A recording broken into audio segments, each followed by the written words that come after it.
Warning, censorship. Warning, censorship. Warning, censorship.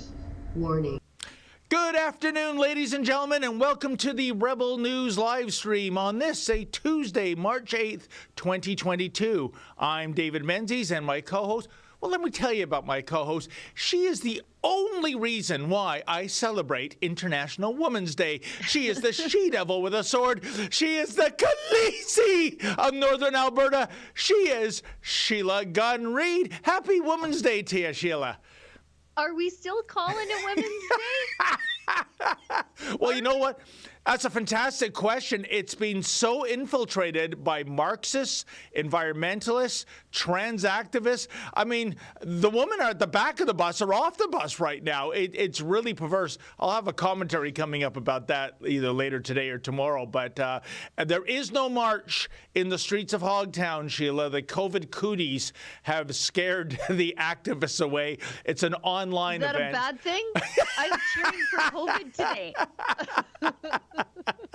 So I don't have to endure a litany of middle fingers in my face and the de rigueur F Rebel News chant. I don't know why. I mean, it's crazy. We have so many strong women working at this company. The idea that we are adverse to women's values and women's equality is absolutely perverse to me, Sheila.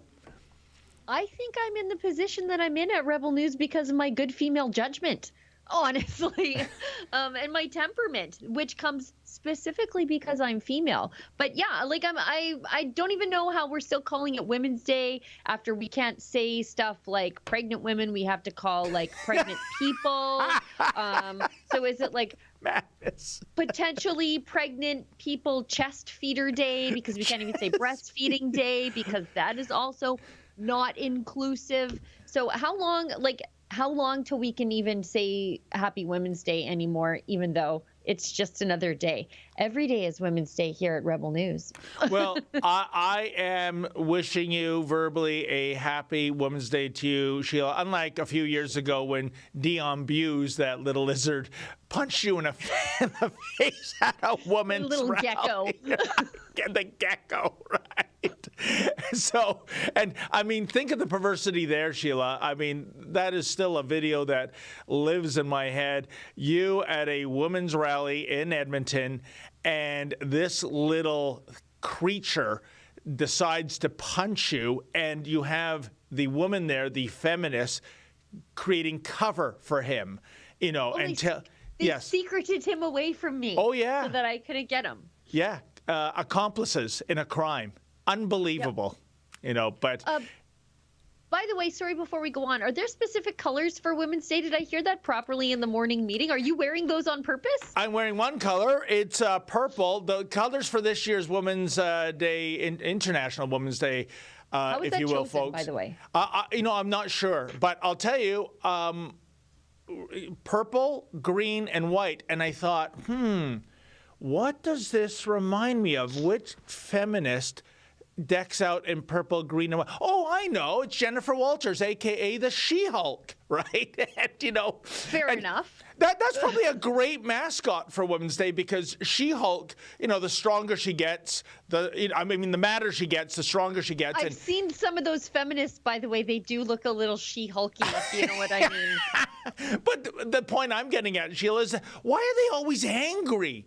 They are always angry. It's like the old joke, how many feminists does it take to screw in a light bulb? The answer, 1.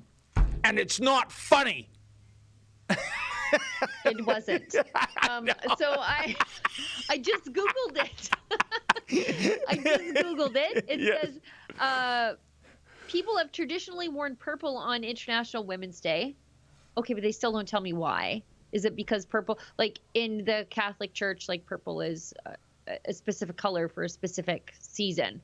And I know that purple is traditionally like the color of kings. Is that what they're like? Anyways, purple, along with green and white, are considered the colors of International Women's Day, according to the website. These colors have roots in the UK's Women's Social and Political Union from the early 1900s. Oh, this is some sort of communist thing, I'm sure. Oh, yeah. And you are quite right. Purple is, automatically associated with royalty. There was a time in our country's, well, not our country, but in England's history, where the inappropriate use of wearing purple, if you weren't royalty, it meant a death sentence. I mean, that's why the original LA Kings NHL team, that's why they wore purple, Sheila. It was the connection with royalty. So in a way, given who is, who's who in the zoo when it comes to the feminist movement right now, they might want to rethink purple. Isn't that all about the patriarchy? Isn't that about imperialism, colonialism, and all the other isms that they're allegedly against? Oh, I just found what the colors represent. The colors of International Women's Day are purple, green, and white, according to the official website, because they have a website for this stuff. The color purple signifies dignity and justice. Well, that's a new rewriting of what purple means. Green symbolizes hope. It does. I guess. Well, wait. Okay. Wait, don't. You gotta let me finish. And the white represents purity, which is odd because so much of feminism is bolstering this weird hedonistic activity enabled by modern feminism. So I'm not really sure if they want to have white in there, considering, like, again, white is a tool of the patriarchy. That's why brides wear white. That's why their dads give them away. The whole thing is just patriarchy, so they tell me. So I'm not sure why they have white in there because I don't know. Some of these ladies are a little bit of a dented can, if you know what I mean. No, you're right. They get themselves wound up in circles. They don't know what they stand for and what the colors mean. And by the way, green, I guess purity. If you look at, say, a beautiful photo of the Amazon rainforest. They say it's hope, though. Green is hope. Oh, green is hope. Which is the opposite. Because when I look at green, I think green movement, and nothing about that is hopeful. It's all just a big doomsday cult. Well, let me tell you this. It was hopeless this morning when I took a container of strawberries out of the fridge, Sheila, and they were green, fuzzy green. There went my oatmeal deluxe breakfast, I'll tell you. So not a lot of hope there. But speaking of food, I will celebrate International Women's Day the way I always celebrate it, Sheila Gunn-Reid, and that is by going to the International House of Pancakes. I'll leave a $10 tip. That's purple currency right now. Or have they rebranded that again? I don't know. I think they're trying to change who's on the bill again. I should tell everybody what we're doing here because we've just... who is on the bill right now? Who knows? Who knows? I should tell everybody what we're doing because we're 8 minutes into the show and all we've done is complain about International Women's Day, and I went on a tangent Googling colors. So normally this is the Rebel News Daily live stream. Where we talk about the news of the day or the things that prickle us wrong or that prickle us right, depending on what we're talking about. Like there's a clip of Ron DeSantis that really does me right, and we'll show it in a little bit because he axe murdered a journalist. These should send a bouquet of flowers to the family of the deceased. Anyways, this is the Rebel News Daily live stream. You should just be hosted on Friday by Ezra Levant, but then the pandemic struck. There was more news than ever, and sometimes the best way to deal with the news that's changing so fast is to sit down and do it unscripted and sort of spontaneous, which is what we're doing here. And it used to be a great way for our viewers to support the work that we do completely willingly on YouTube, because YouTube allowed us to do something called Super Chat. David Menzies is having a battery problem with his monitor, I think. Yeah. Sorry about that. I can't hear you right now, Sheila, but my... I'll keep going. Whatever they call this device is creating a horrible buzz. But thankfully, we have a trained broadcast professional, as I speak, fixing this problem. Perfect. While somebody helps David Menzies with his battery problem, I'll keep talking. Okay. So YouTube completely demonetized us, but we have a solution for that, because while we are broadcasting on YouTube, we are also simultaneously broadcasting on Getter, which is a great free speech social media platform. It's kind of new, but not really. We're in our 4th week live stream with them. But we're also on Rumble, Odyssey, and Super U. 3 incredible free speech video platforms that allow you to support the work that we do completely willingly. So if you leave us a Rumble rant, which is a paid chat, or an Odyssey hyper chat, or a Super U shout, we will read your paid chat on air and we'll address your question, query, comment, or story idea live. And I think we're going to try something new. So if the chats come in as we're talking, sometimes David and I leave them till the end of the show, but I think we'll sort of start picking them off periodically in spells as they come in. So if you want to send them and you have to get away from your computer for a little bit, we'll try to do them closer to the time that you send them in. And I think that's it. We're all caught up. Are you fixed? I am fixed.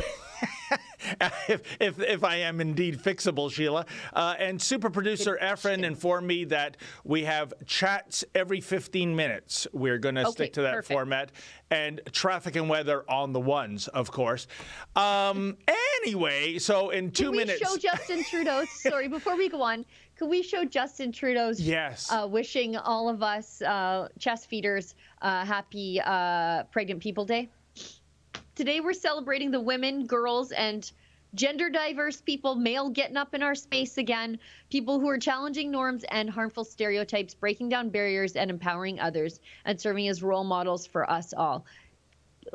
Literally, we can't even have a day without gender diverse people getting in there. Sheila, I'm not trying to be funny here, but really, what does gender diverse mean? I mean, the name of this day is International Women's Day.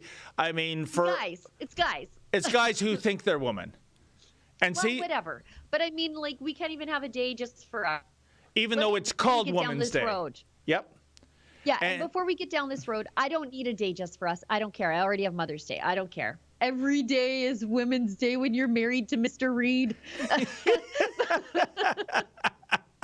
I don't need a special day. But if you're going to make me a special day called Women's Day, could it just be about women, maybe, please? Yeah, and, you know, this tweet coming from Gropey McGroper, and, of course, the victim, experienced it differently, never truly apologized for that. That's a little rich. That's a little perversely ironic to me, Sheila. Oh, for sure. But, you know, never miss an opportunity to virtue signal about how tolerant and progressive you are. That's the story of Justin Trudeau. In the meantime, Tamara Lich got out just in time for Women's Day. Congratulations, Tamara. Wow. There you go. Prisoner of the state, Tamara Lich, convoy organizer. She was granted bail yesterday after, I think it was 17 or 18 days in jail for the crime of counseling to commit mischief, which is, again, I stress, counseling someone to be annoying in public. So for saying, hey, you should keep honking your horn, that would be really cool. That landed Tamara in jail for almost 3 weeks. A political prisoner of the state. Yep. If she were convicted, she would not serve a day in jail. Yep. And she spent 17 or 18 in pretrial custody, denied bail the first time around. She was released on appeal. She has to leave Ottawa within 24 hours, be out of Ontario within 72 hours, alongside orders to stay off social media. This is the crazy one. Not protest COVID-19 policies, and have no contact with any of the co-accused. They're treating her like a sex offender, that she's on a social media prohibition and she can't come in contact with the co-accused. This is crazy. This lady is in trouble for counseling to commit mischief. Meanwhile, if you recall last month, Sheila, the Antifa jabroni in Winnipeg that used his vehicle to slam into people, he was granted bail immediately. You know, we have an upside-down justice system here. We have somebody counseled to create mischief. You're in the slammer for your pretrial period. Someone using a vehicle as a weapon, bail automatically. Killing an ally and partially blinding another, well, that's a $10.5 million check in your bank account. Wow, Sheila, we really have our priorities straight. Before we go to the Tamara Lich video, it is 15 past the hour, so I think, do we have some of our super chats in? Let's take a peek. I was just thinking about the next story that we have coming up to about Steve Bell. It looks like we don't have any chats yet. Oh, no, wait, we got one. From Roly Poly, Oli, mahalo, adorable, deplorable rebels. Greetings from Chicagoland, Crooked, Illinois. I'm offended by Women's Day. I identify as Z-Zer. What the heck? Well, good news, because Justin Trudeau gave a special shout out to you. If you are gender diverse, happy Women's Day. Yeah, but I'd like to make a quick correction, given that we're broadcasting out of Canada. It's not Z-Zer, it's Z-Zer. There you go. No, it's spelled Z. They spelled it Z. I know, but we pronounce it Zed. Even if it says Z-E-E? That's my rule. Listen, I want to know, can someone explain this? In every English-speaking country in the world, okay, Canada, Australia, England, Wales, Scotland, Ireland, you name it, the last letter of the alphabet is pronounced Z. Somehow, only in the United States of America, it's Z. Why? How did this happen? David, in Saskatchewan, they call hoodies a bunny hug. I don't know. It's just local dialect. Just don't lose any sleep over it. Don't fight with the Americans. Their money's fine. I love the Americans, but the small stuff does make me sweat sometimes, Sheila. I don't like how Americans take out all those extra vowels out of their stuff, like neighborhood, color. Right. They yank out the extra U. Leave it in there for fun. Anyways, we've got Ottawa Police Chief Steve Bell, acting police chief, one of the worst law enforcement officials, I think, in the free world, probably. He is investigating, and they may face discipline, Ottawa cops who allegedly supported the convoy. So I guess the Ottawa cops who didn't billy club people across the head like baby seals, didn't pepper spray journalists, shoot journalists at point blank range with pepper canisters. He says that these cops who expressed a political opinion, they may face discipline. And this is crazy because I'm old enough to remember, was it last summer or the summer before, with BLM in Ottawa, and Justin Trudeau was taking a knee with them, the police, as long as they supported BLM, perfectly fine. In Ottawa, by the way, in Ottawa. Yep. Mm-hmm. But if you have an alternative political opinion, as in, I think people should be allowed to have civil liberties, which I guess is a controversial opinion if you work for the police now, you could get kicked off the force. And Sheila, all this does is leave us with the worst of the worst cops working, by the way. You're 100% right, but here's what I want to understand. What is the definition in this context of the word support?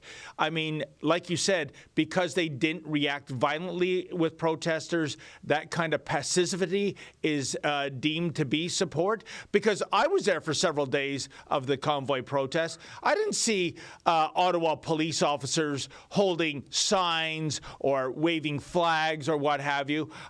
So I'm really, curious how Interim Police Chief Bell defines the word support. Well, I'm reading through it, and he says, these are serious allegations. It's in the Ottawa Sun. If they're proven to be substantiated, we'll look at appropriate discipline in those circumstances. So he's looking at whether or not police officers donated to the campaign, it sounds like. So several data breaches targeting the Christian crowdfunding website GiveSendGo in February revealed the names of more than 100,000 donors who raised millions for the Freedom Convoy and Adopt a Trucker campaigns. Ottawa police officers were among them, according to reports from CBC and the Toronto Star, who leafed through stolen data of doxed innocent Canadians to find the bad guys. And are now contacting those people. Cops. Yeah.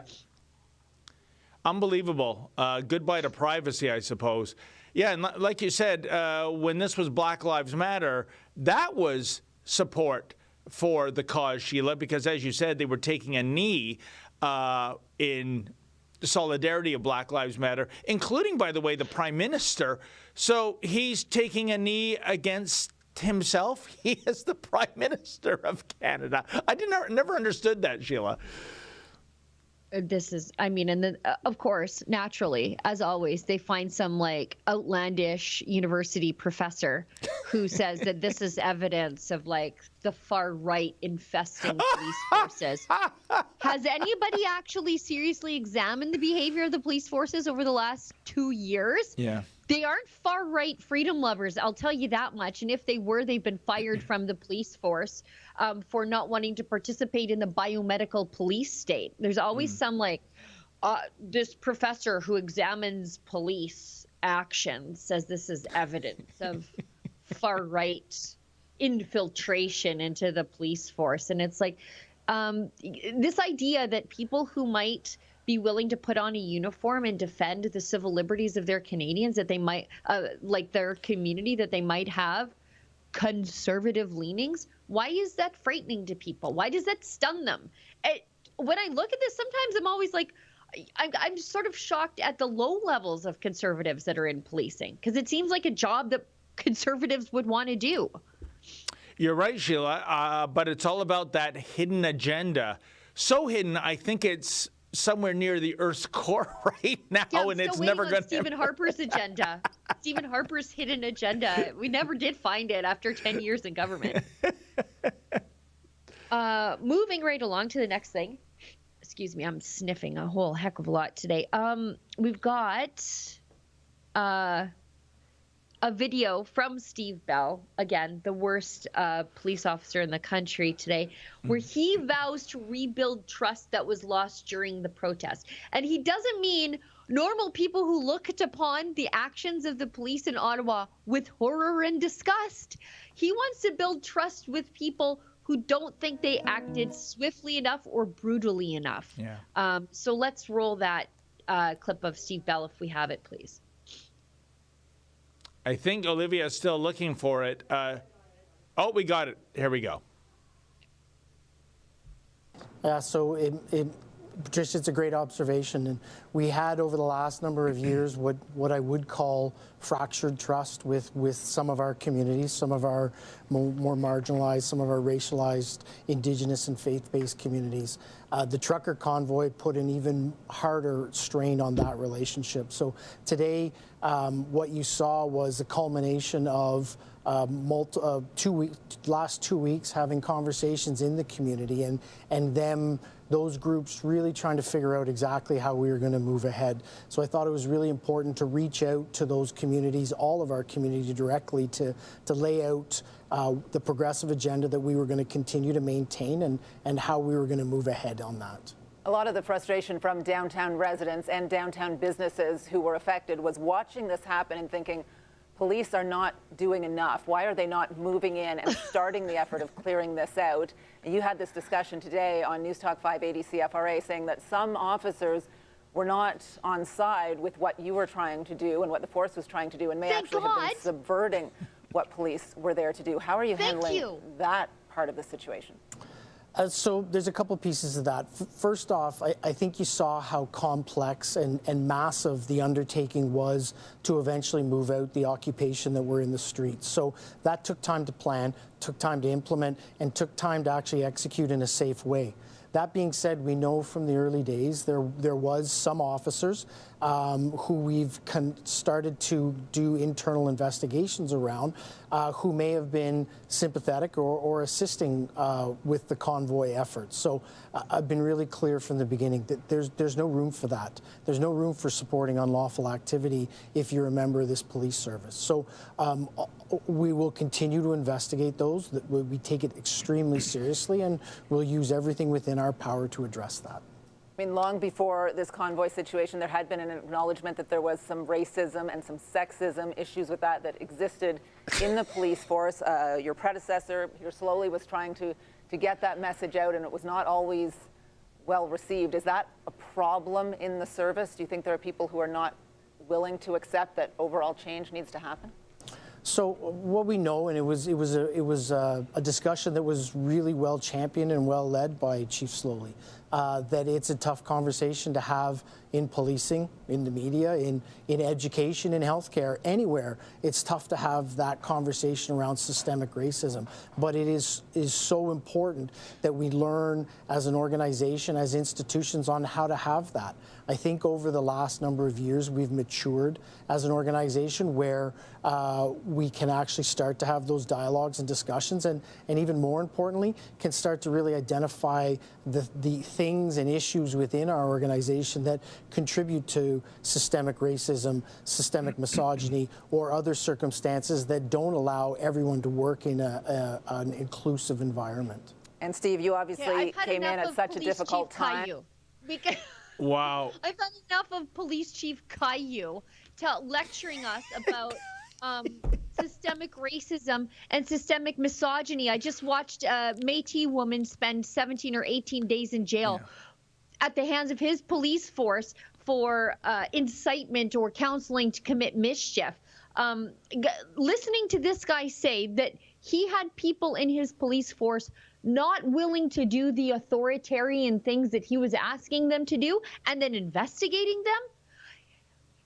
And then he says, we've got to reach out to the people who think we didn't do enough or that we behaved wrong. Nothing happened to those people. Yeah. I want to see an investigation into the treatment of peaceful protesters, the pepper spraying, the 197 arrests, the long-term detention for minuscule infractions, the destruction of property, the smashed out windows of truckers. Their vehicles are written off in some cases based on the damage and vandalism that happened at the hands of the police or were enabled by the hands of the police. Journalists were pepper sprayed. Guillaume was pepper sprayed right in his face. Alexa was beaten on camera and shot at point blank range with a pepper canister. Pepper sprayed in the face. No mention of that. No. We're talking about marginalized communities. Nothing happened to them. Nothing happened to them. Not a thing. Sheila, that's the thing, too. When I went to the press conference last month and my question to Chief Bell was about the Alexa situation, which was absolutely the most serious thing I saw in terms of police violence. I mean, imagine getting a canister shot at you point blank right in the thigh. And she has the pictures of the bruises to prove it. And thank God it was her thigh, Sheila, instead of her face. Otherwise, I fear the conversation would be radically different right now. And Chief Bell said he wasn't aware of this situation. And yet, just a half hour before the press conference, Alexa was interviewed by RT. Well, back when RT you could get on a Canadian cable system, how quickly that changed. So what I'm saying is we're getting international publicity, and the chief, this detective, this investigator, was unaware of this?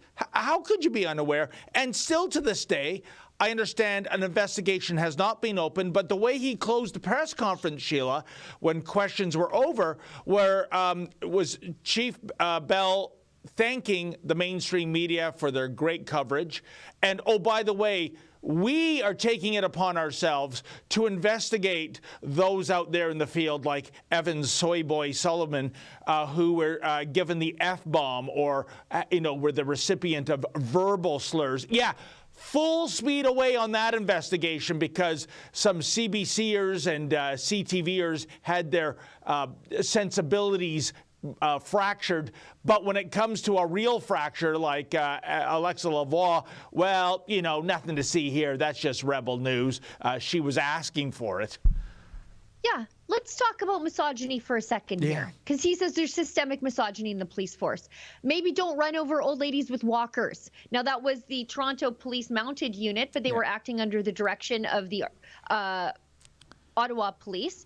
We've got the mounted ride team, the RCMP mounted ride team, joking about what happened to that lady. Saying, that's a maneuver that we should learn and they should hear our jack boots on the street. Maybe don't shoot lady journalists with pepper spray canisters and beat them up. Maybe don't imprison peaceful protesters like Tamara Lich for 17 or 18 days. I got to listen to Police Chief Caillou talk about systemic misogyny in the police force without pointing out the bad actions of people operating under his direction directed at women. Sorry, I'm not buying it. But Sheila, I'm sorry, I'm going to have to defend the Toronto Police Mounted Unit.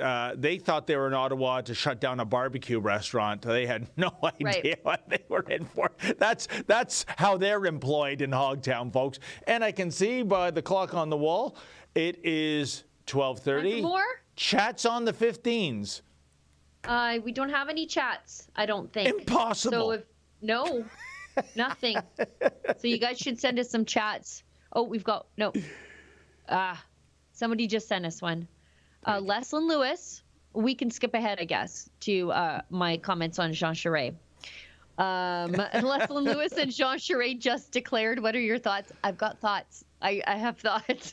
And Reality Check just sent us a $20 shout on Super U. So that's incredible.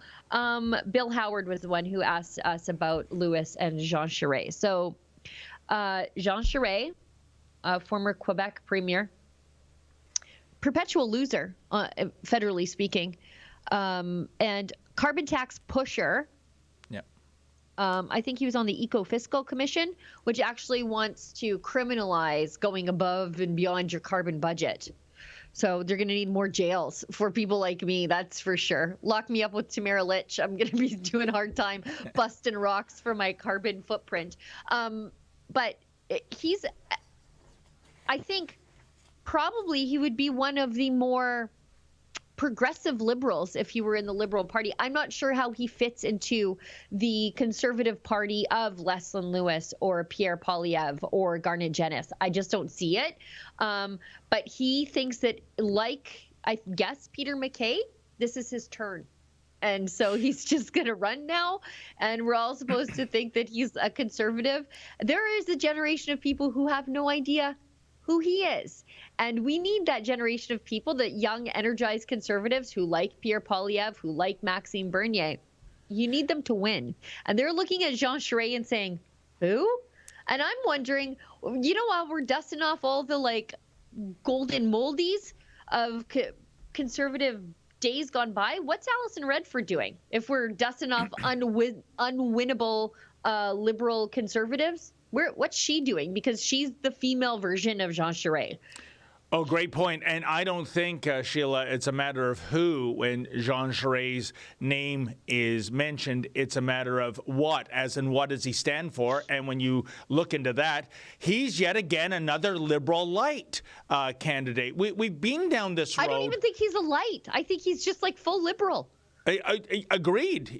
So, I mean, I don't know why he's not knocking on the door of Team Red if he wants to get back into federal politics. Another candidate, Patrick Brown? I mean, are you kidding me? Did you see that photo? Sorry. Did you? I don't think he's declared yet. But did you see that Patrick Brown, when he was like a young teenager, he had a poster of Jean Charest on his wall? Oh, no. Yeah. Yeah, that's kind of funny. He had wrestling posters. Yeah. Back when I was a teenager, the poster I wanted was, the Fonz and Farrah Fawcett Majors in that iconic pose of hers. And he's got Jean Charest, that lying liar, that crying crybaby, that shameless skirt chaser. I'm speaking of Brown here, folks, not Charest. But you're right, he hasn't declared. But I hope he does, Sheila, because I hope he has his ass handed to him in debates. That would be a disaster if he got the leadership. Oh, my God. Oh, my God. Oh, he's so hot. Look at that, Charest. Man, look at that. I can't get past the curly, fine hairdo of Charest. You just need a bald guy and another guy with straight black hair. The Rex Murphy hairdo, the new fro. But Rex is a good guy. Yeah. And, but in the bigger picture, Sheila, it's this. I love what Pierre Poilievre has been saying of late. Leslyn Lewis, I have a tremendous amount of respect for her as well. Here's my issue, and I'm not saying it applies to them, but maybe it might. We have been snake bitten in the last 4 years in terms of conservatives, both federally and provincially, running as true blue conservatives when they haven't got the leadership credential yet or they've won an election, only for us to find out, Sheila, that they are red Tories. They're liberal light, whether it's Alberta, Ontario, Mr. Scheer, Mr. O'Toole. We have been so snake-bitten. And, it's another funny thing, too. They reach out to us. They actually reach out to us to get on our shows and to say their piece while they're in the campaign mode to attain the leadership of the party. And once they do so, what have you done for me lately? They drop us like a hot potato. So this is why I feel, really cautious in throwing my support towards anyone right now, Sheila. I'm sorry, I've just been hurt so much in the last 4 or 5 years. Do you know what? I don't throw my support behind any one of them. I'll call them balls and strikes as I see them. But I think it's really funny how conservative politicians expect loyalty from us because we are a right-of-center network. And when we are suddenly critical of them, the same way that they will get criticism from the CBC, they run screaming from us like their hair's on fire. And we're just being honest. We're not loyal to you. We are not your press secretaries. We're journalists. And so when you do something good, I'm going to notice that you did something good. And when you do something bad, I'm going to notice, but I'm also going to ask you about it. Yeah. And we invite even Jean Charest, even Patrick Brown. We invite you to come speak directly to conservatives because you know what? Conservatives are not watching CBC. So if you want honest journalism where you're going to get tough questions, but if you are good at answering tough questions, this is the place for you to be. We invite all of them. We will interview all of you. Yeah. We don't have a favorite. We don't have a horse in the race. My horse in the race is conservative voters and conservative values. Those are my horses in the race. If you're making promises to conservative voters, I'm going to make sure that I hold you account for those promises that you make. And I want to make sure that if a guy is elected as a conservative, he's going to stay a conservative. It's my job when all the forces are dragging your conservative politicians to the left. So the CBC, the mainstream media, academia, blah, blah, blah, blah, blah. That it's our job as someone to the right of them to drag them back and remind them what conservative voters want. That's our job. I don't have a horse in the race here. Oh, 100%. All are welcome. And in the case of Patrick Brown, Sheila, how about this as a proposition? I'll dust off the old pads, get between the pipes. How about we have a one-on-one showdown? Loser leaves Canada. Are you watching, Patrick Brown? You're going to end up in the hospital with a dislocated hip.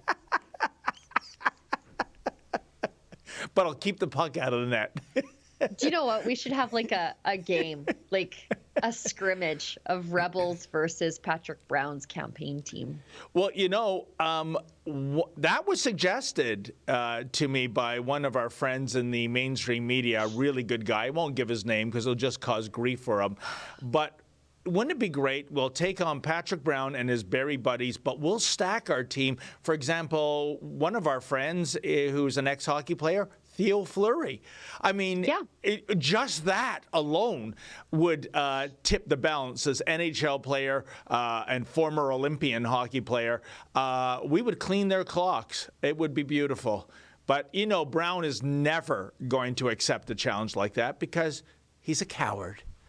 Oh, and we have rebel cooties. Remember that. Yes. You'll get the rebel cooties on you. Now, somebody, the chatter also asked about Leslyn Lewis. I like Leslyn Lewis. I think she's always been true to her values. She's never been scared to talk to us. And she draws an incredible amount of support from the West. So we're constantly told that us deep blue conservatives out here in Western Canada, we don't like women, we don't like immigrants, we don't like people of color. And she was our overwhelming choice out here in the West for Conservative Party leader. Wow. This immigrant lady of color from Toronto, she was our overwhelming choice. So don't believe what the Laurentians have to say about us Westerners, because we're pretty open-minded, because we embrace the ideas and not the demographics. You know, it's so unfortunate, isn't it, Sheila, that Leslyn Lewis back in the summer of 2020 when we had the independent press debate in Toronto with the Conservative would-be leaders, Leslyn Lewis, Derek Sloan, Aaron O'Toole, and who's that guy? I keep forgetting his name. He hides in the bathroom when journalists Peter McKay. Yeah, Peter McKay. And Leslyn Lewis, I'll take her at her word. She had a terrible earache.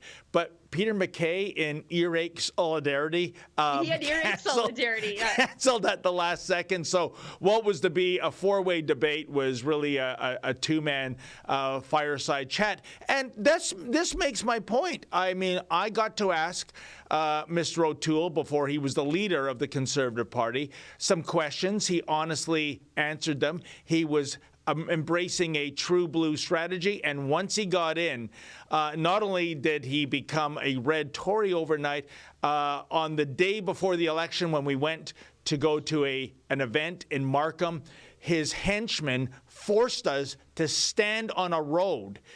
They lied about the property line in terms of private property, and there was traffic going by at a fast rate of speed while he gave a press conference to all the vipers in the mainstream media who hate him. Unbelievable, Sheila. Yeah, you know what? Whoever has the misfortune of having Corey Hahn on their campaign team, that's the person I'm not supporting, because he's awful. He doesn't believe in free speech. He doesn't believe in the press, and he just makes things up out of whole cloth. He knows that Rebel News journalists behave themselves. He's checked me into Conservative Party events himself, personally. And issued my lanyard to me. He knows we are professionals. We go in, we do our work, we put our heads down. We're working hard. We have to, because we don't have the CBC entourage. And so he knows that. But he was blocking our Rebel News journalists from events because he's just the same as Justin Trudeau on free speech and free press issues. He thinks that he can decide who's a journalist and who isn't, in spite of the Canadian Constitution and our Charter of Rights and Freedoms. So anybody who thinks that way, he should be banished from Conservative politics forever. I'm sure he's nice, but he's just not cut out for the job he was doing. Sheila, this is so profoundly important what you brought up, and maybe some people might consider it inside baseball stuff, but it isn't, and it shouldn't be. And that is, whoever becomes the leader, if they hang on to these retreads in the war room of the last two federal campaigns, you are doomed, because you're right. It'll be bend the knee to the Laurentian elites, reach out to the mainstream media, disrespect Rebel News and its 1.6 million audience on YouTube, and you're going to go down. There's Corey Hahn. What a liar this guy is. I know. He was the one. That is a building in Markham, folks. It was the day before the election last year, and he actually forced us, the camera woman and myself, onto a lane of traffic when actually the property line of that building, it starts 1 meter from the curb, but he said it began right at the curb. What a liar. And as this is going on, Sheila, as you know, Aaron O'Toole is in the fetal position in his bus. You know, he wouldn't even come out. Like, he's Superman and we're kryptonite. Yeah, there's the bus there. Until we were on that street, the press conference did not begin. And I mean, Hahn's parting words were so pathetically unprophetic, which was Aaron O'Toole, by this time tomorrow evening, will be the new Prime Minister of Canada. Not quite. In fact, he lost by every demonstrable benchmark in terms of percentage of the vote, in terms of getting MPs in the Greater Toronto area and the 905. In terms of the total number of MPs. And O'Toole, as you know, Sheila, had the audacity to claim victory because we held the Justin Trudeau Liberals to a minority government. If that's your idea of a leader, folks, I'm sorry, you must be someone that does fist pumps when the chess game ends in a stalemate, because that ain't victory. Yeah, he lost to a guy who did blackface at least 3 times, and I'm supposed to think that guy's a winner. Gotcha. Before we go on to our next batch of chats, because we did get some, do you think we could bring up that video, speaking of how politicians could treat the mainstream media when they're acting dishonestly, instead of kissing their butts like conservative politicians in Canada do, because they're scared of Rosie Barton when they really should be scared of me. Ron DeSantis continues to be my favorite politician on the face of the earth. Like I said off the top of the show, please send a bouquet of roses to the family, because the journalist who asked this question is now deceased. So maybe we can roll that.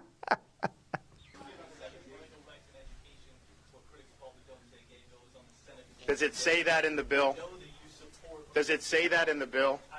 I'm asking you to tell me what's in the bill because you are pushing false narratives. It doesn't matter what critics say. Well, it says it bans classroom instruction on sexual identity and gender orientation. For who? For grades pre-K through 3. So 5-year-olds, 6-year-olds, 7-year-olds. And the idea that you wouldn't be honest about that and tell people what it actually says, it's why people don't trust people like you, because you peddle false narratives. And so we disabuse you of those narratives. And we're going to make sure that parents are able to send their kid to kindergarten without having some of this stuff injected into their school curriculum. Oh, my goodness. So good. Sheila, so he good. is so good. And, you know, wouldn't you love to see the next federal conservative leader say that to the media types? But Poilievre does a little bit of it. He does a little bit of it lately. And if I may add, steal a plank from Maxime Bernier's platform, which is this: defund the CBC. I truly believe that has more thumbs up than thumbs down across Canada. That is a winning proposition. Why should the government be in the broadcasting business in the first place, Sheila? Yeah, for sure. I just think it's so incredible that Ron DeSantis called out the dishonesty. So just for context there, the Florida government is introducing a bill, and the left is calling it the Don't Say Gay bill. But that's not what it is. It drops gender. It basically outlaws teaching little kids, like he said, 5, 6, 7-year-olds, about gender identity. Yeah. Because that's weird. You're a weirdo. If you want to talk to somebody else's kid about gender identity, first of all against the wishes of the parents, I don't know what's wrong with you. If a parent says, don't talk to my kid about that stuff, do not talk to my kid about that stuff, or I'm going to come do something terrible. But secondarily, these are little kids age 5 to 7. Why do you want to introduce this stuff to them? They're only little for so long. But the media is running around saying, oh, you know, like Ron DeSantis is making it illegal for teachers to say the word gay to little kids or to children in general. That's not what this is. And so lying about the context of these conversations is exactly what a groomer would do, right? Yeah. You're so right. And Sheila, to answer your question, why would you teach this to 5 to 7-year-olds? Well, whether you're an ad agency on Madison Avenue selling beer or a Marxist peddling ideology, as the saying goes, get them young, get them forever. This is all about indoctrination. This is all about getting them at the earliest possible age. At 5 years old, that's kindergarten, right? So this is all about Marxist indoctrination, tearing things down, building back better, so-called. That is the reason that those on the far left want to infiltrate young children like that. I'm telling these people as a parent, do not talk to my kids about this stuff. Yeah. Or I'm going to go nuclear. I'm like, the idea that there is this group of adults out there who think that it is not only appropriate, but their place to talk to other people's kids about this very strange stuff. Immediately, my mind goes to, you're a predator. Yep. And yet, Sheila, if you say that to certain U.S. school boards, you are deemed to be a domestic terrorist, right? Unbelievable. I'll show you terror. You know what? We're a few minutes after the 45 that we promised, chats on the 15s. Do we have anything to pontificate about, Sheila? We've got a bunch. Annalisa, 1964. This is Annalisa, David Menzies superfan, Yes. head of the David Menzies fan club. She says, she gives us $10 and says, hey, my 2 faves. Internet seems to be working pretty good today, so here's some money, LOL. Oh. Well, thanks, Annalisa. Appreciate Thank that very you. much. Thank you very much, Annalisa. AMT60 says, where would I find a private lab in Ontario to get my immunity testing, and how much is it to send to the U.S. for testing? Thanks. I can't give you advice about where to send it in Ontario. I'm sure there are labs who do it. there's a Western-based company called iCore that I use out here in Alberta. And they just actually introduced a new test this morning because I was like, oh, it's time to book again for next week to do our immunity testing. And they've introduced T-cell immunity, which I think is very interesting because I do not trust, and I think this is just a reasonable assertion, I don't exactly trust the reliability of the COVID-19 testing protocols. Because a lot of people get false positives, or they test in the morning and then they test in the afternoon, and then they were negative, then they were positive. And so someone who thinks that they've never had COVID may have actually just been missed in the testing protocols. But the T-cell immunity would tell you if you've been exposed and developed immunity in that way. And that test just came to the Alberta iCore lab, I guess, this morning, or at least since I looked at their website last. But yeah, I'm sorry, I wish I could give you advice about where to get this lab work done to do immunity testing in Ontario, but I don't know. But I know if you're in Western Canada, you can use iCore, and they take your blood and they send it to the Mayo Clinic in the United States and get this sent back. Because if you try to do it through a provincial lab in Alberta, the government says, oh no, you've had too much to think. You can't know this stuff about your own blood work. Sorry, just go get your vaccination. And Sheila, just so our viewers know, you've gone through this process in Alberta, have you not? 4 times. Yes. and please tell us, what was it like? What was the cost? What was the timeline for those who haven't seen your videos about this? Okay, yeah, so I've done 4 of these videos. It is very super convenient, and I was sort of put onto this testing by Vince Byfield of the Byfield family, and he had tried to decide, because his dad was elderly, living in the home with him, and had been vaccinated, but he didn't know if his family had COVID or not. So he decided, well, I'm going to go get the test so that I could use informed decision making to decide if I need a vaccine. And he tried to get it through his doctor, and the doctor said, or the doctor ordered the test, the lab took his blood, and then refused to do the test, which was crazy. And then so he found By the way, this private... sorry, Sheila, I didn't mean to interrupt, but what is the ostensible policy reason for the lab saying, no, we're not going to do the test? Well, they just want you to get a vaccine. Unbelievable. So they won't let you decide, well, I need it, I don't need it. They won't let you weigh the risks versus rewards. The provincial mandate is everybody should have a vaccine. So why do you need this information? Unbelievable. So he paid out of pocket, found out, yeah, I had been exposed to COVID. So I thought, okay, well, why don't I do this? Between my friend and I, one of us is vaccinated, one of us isn't.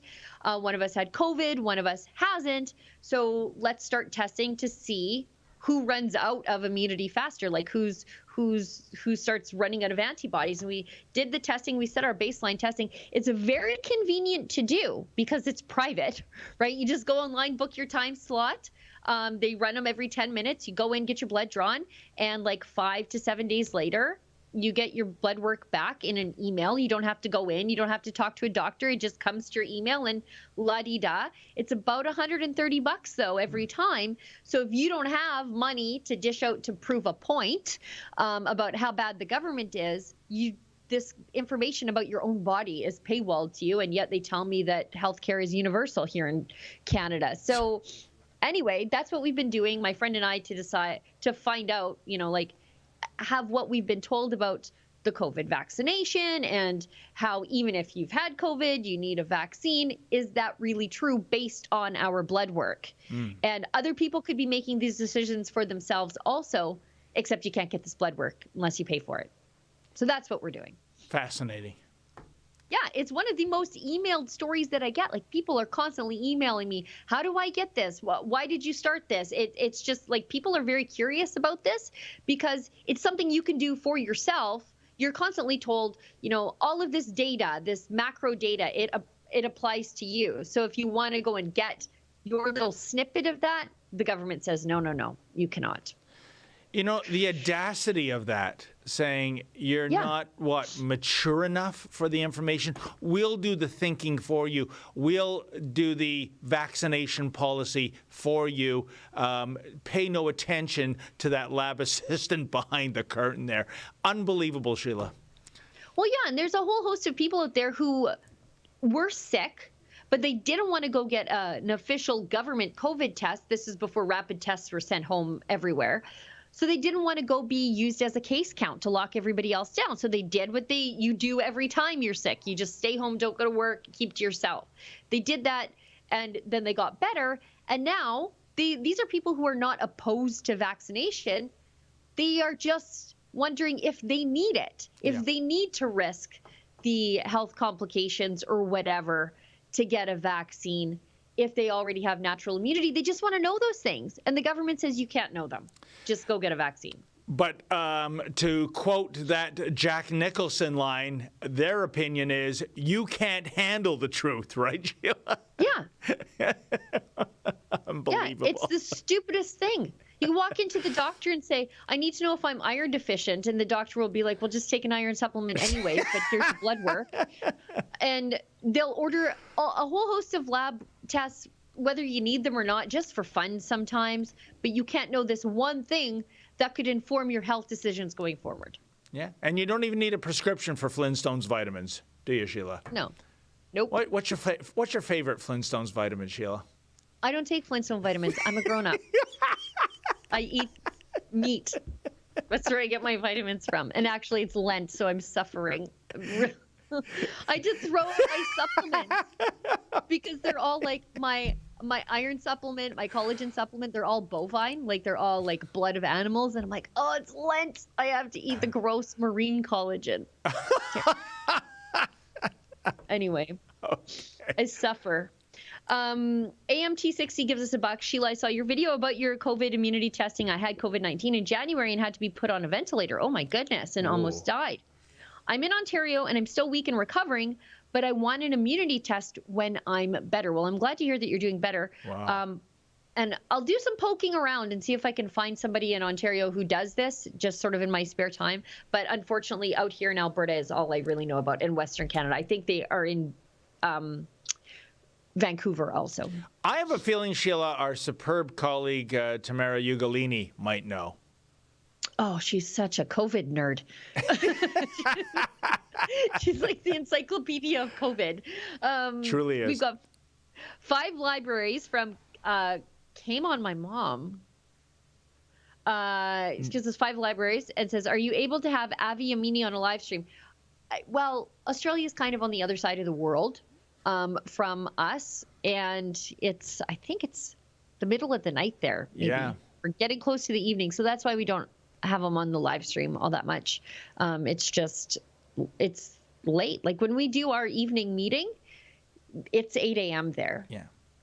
Although it would be great to have him on the live stream. I'd love to see Avi on the live stream. I think it would be so fun. Yeah. Twinks gives us $1. Is it a step down for a federal candidate to run for premier? I think Poilievre as PM and Lewis as premier of Ontario would be kick-ass. I don't know. Ask Jason Kenney. Yeah. Yeah, true.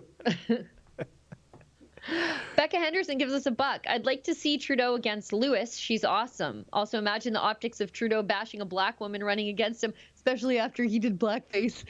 Oh. He'd be so conflicted with his anti-racism and attacking opposition. Yeah, and he's a feminist too, right? Oh my God, Sheila, Justin Trudeau would essentially be, if he was a country, he'd be demilitarized. He can't throw out the misogyny card. He can't throw out the racism card if you're debating a black female. And especially since with his baggage of being a groper to a female journalist, of wearing blackface so many times that in the Prime Minister's own words, he doesn't know how many times he's done it. And you know what? And I've always said, folks, if you look at those blackface pictures, this is what really bugs me, even more than the blackface. He's always sticking out his tongue like a reptile. Like, what kind of warped vision does Justin Trudeau have of black people that they go about with like their tongue sticking out like they're a dog panting? And I'm not making this up. You know what I'm talking about, Sheila. Every picture has him like the tongue sticking out. What is the connection with that and being black? I don't know. There you go. Look at this. Look at this. What a disgrace. Is that bananas on his shirt? Olivia saying, yeah, she thinks so. Like, what an unbelievable racist. I think in that photo, too, even like his jeans are ripped, and he blackened like the rips in his jeans so that the skin showing through the rip was black. Man. Like Why? he's just. Why would he be so obsessed with this? What do you think, Sheila? I mean, like, I'm not trying to be funny or mocking. I'm just wondering what's in his head to make him do this. I don't know. I think he just thinks black people are costumes that you can put on, much the same way that, some people think being a woman is just a costume that you can put on and a feeling that you have. It's not a feeling. It's a thing. But what a feeling if you are a woman, right? I don't know. That's another thing too. When people are like, "No, I feel like a woman," and I'm like, I don't know what that feels like. That just feels like being alive. So I don't know how you can say that you feel like being a woman when I don't know what that feels like. That's just my existence. So how do you quantify that? Well, I love the women of the planet, what they do in terms of trying to make themselves look good, and more importantly, just the act of childbirth. If men with their pain aversion characteristic had to give childbirth, Sheila, I think Homo sapiens is looking at our extinction event. Okay. It's true.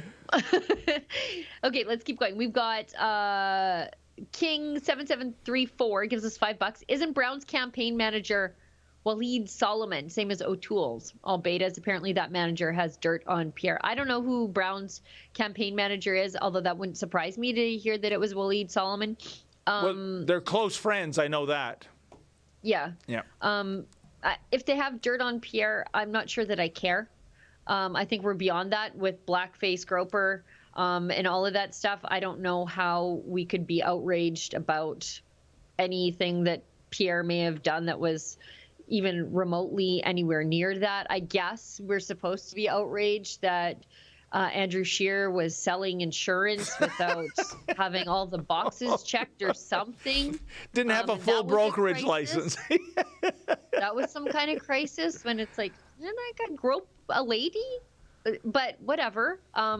So I don't know. I think conservatives just can't even put up with this stuff anymore. If CBC lights its hair on fire over something, you just say, I don't care. I don't care. Remember that guy did blackface? Yeah. 3 times. But Sheila, in Justin Trudeau's defense, he never once billed a $16 glass of orange juice to the taxpayer. Oh, I'm sure actually it was probably more, and it was mixed for his really expensive vodka for the tens of thousands of dollars in booze that he spent on 6 flights or 5 flights in the Challenger, and hundreds of thousands of dollars in food. But yeah, Bevoda's $16 orange juice. You know why they didn't like Bevoda? She was cool. That's why. Yeah. Oh, I know. She was always taking smoke breaks and wearing sunglasses and having a dart. She's this little Japanese lady, and she was kind of cool, and she had 0 F's to give about anything. Yeah. That was why they had to get rid of Bevoda. Cool and conservative. Cool. Yeah, and a minority lady. So they're like, oh no, she's got to go, and they did, and they got us on the one thing that we care about, not wasting taxpayers' money. She wasn't the right type of minority lady in terms of, as much as the left loves diversity, they don't much care for a diversity of opinions unless you are a leftist. Yep. Yeah, it's funny how all of a sudden the liberals and the mainstream media were fiscal conservatives over Bevoda's orange juice. Yeah. Okie doke. Kushi 1124 gives us $5. I'm in school for education, bless your heart, and a whole unit of study was on talking to kids about gender identity. Do not talk to my kids about gender identity. Don't. If you want to be okay, don't talk to my kids about gender identity. The whole thing made my indoctrination radar go off. Thank you for that. Good for you, Kushi. Yep. Becca Henderson gives us $1. Those Democrats dancing in the mall chanting gay, like they're all completely drunk and about to collapse. Yeah, they're not even chanting anything that's in the bill. Yeah. They're just completely making it up. They're like, the media said this, and then the media say, critics say your don't say gay bill. It's like, no, you're just a liar. Let's roll this. Goodness. This is so stupid. Can we turn the sound up?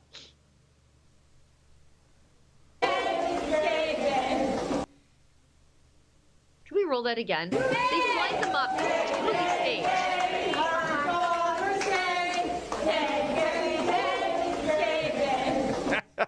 You know, I think the most offended people should be gay people. I mean, when you see these gay pride marches, Sheila, they really know how to dance and have a good time. Look at those squares, just like they're almost frog marching, for goodness sakes.